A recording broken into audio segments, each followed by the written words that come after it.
bila watu waache. Mnajua ule mtu alikuwa deputy president wa zamani, ule wa Munyoro, mnajua Shagwa, mnajua tulifukuza kwa nini? Hatukufukuza kwa sababu nyingine, tulifukuza kwa sababu ya ukabila. Ujinga. Mtu alikuwa deputy president wa Kenya. Nataka msikize nyinyi wanafunzi. Umekuwa gavana wa Usingishu. Bado unasema ati nini mkale? Sio ndio mpumbavu? Tulifukuza wale wa Munyoro kwa sababu ya ukabila. Anachukua Wakikuyu ati watu wa Mount Kenya. Wale msikie, mnisikize vizuri. Kama kuna watu sio wa kabila, ni watu wanatoka Mount Kenya. Kwa sababu ukienda Turkana utawapata. Ukienda Bungoma utawapata. Ukienda Kitale utawapata. Ukija Usingishu utawapata. Ukienda Lamu utawapata. Alafu unapata mjinga mwingine anasema sisi watu wa mlima. Sasa unaambia mtu tunakuza na kwenda kabisa. Mtu akili kidogo kama ya kuku. Wewe umepewa kwenda miji president ya Kenya mzima. Unakuja unasimama unasema ati sisi watu wa mlima. Mnakubaliana na mimi nyinyi? Tuache maneno ya ukabila. Tushikane kama Kenya. Tukue kitu moja. Na hiyo ndio sisi tuko na mtu apenda asipenda hata ukazika meza wewe. Lakini ukabila Kenya hii tawe. Haiwezekani. Tunakubaliana? Ni kama mshirika kama msikize. Na mimi nasema kila siku. Mambo ya ukabila ni mambo ya ujinga ya yetu. Ukisikia mtu popote anasema mimi ni Mkisii, mimi ni Mkaleji, mimi ni Mkapa, ambie heshima nini? Ya kwanza unasema mimi ni Mke ama na nani? Kuongea lugha sio ukabila. Lakini kwa mkabila mpaka unasema hapa ni kwetu, pale ni kwenu. Wewe huwezi pewa hii ama huwezi kugawiwa kitu fulani kwa sababu wewe ni kabila fulani. Hiyo ni ujinga ya juu. Tunakubaliana? Na mimi nataka niwaambie na msikize. Especially hii Usingishu. Watu wengi wamejaribu sana kukoroga. Kwa sababu ya mambo ya ukabila. Ukiwa Usingishu, ukiwa Turkana, ukiwa Mombasa, ukiwa Katundu, ukiwa kila kona pembe zote la Kenya. Wewe ni Mkenya, wewe sio autoki kwingine. Penye utajenga, penye utasoma watoto wako, penye utasoma hapo ni kweli. Tunakubaliana? Na ndio maana Wareni iko mix up. Si kila mtu hapo. Sisi kuna watu wote Kenya yote nzima hapo.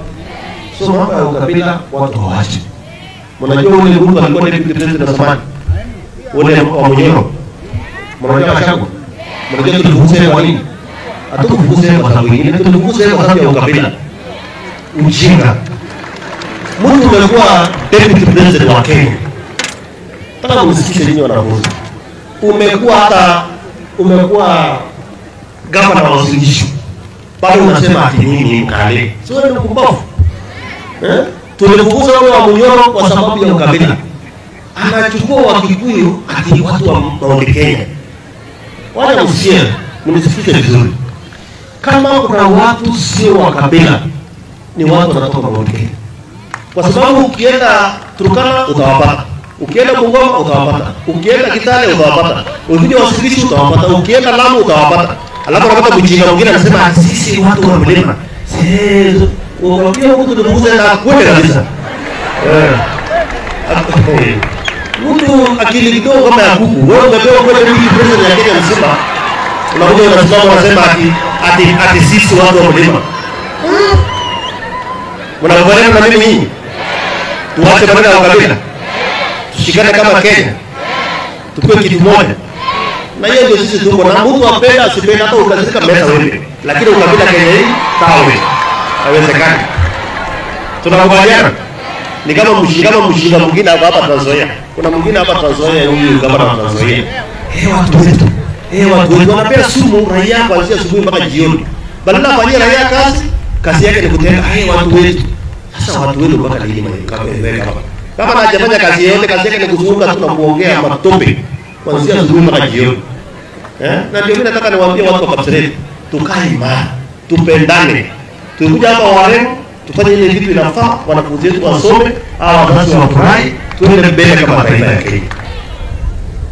Sisi kama Kenya kwanza tutazunguka Kenya hii tutafanya kazi pembe zote za Kenya.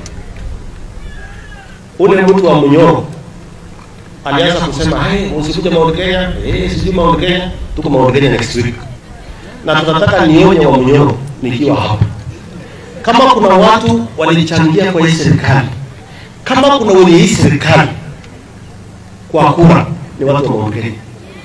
Wacha wafanyiwe haki yao, wafanyiwe kazi yao kwa hii miaka 2-3 imebaki, tukutane 2027. Na wewe impeach, tafuta kama utamaliza impeachment, tukutane kwa deni. Wewe mkabila wewe hata usema unapigia kura na kwa moja na hiki nyingine yote tena atakupigia.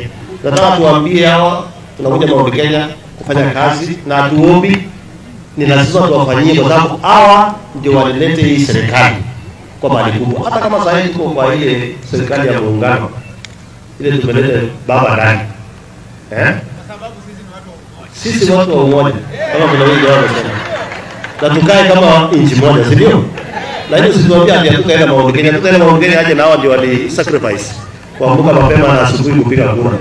Hiyo mbuzi ya Munyoro unajua sisi ni nani? Karibu Elijah Karoria.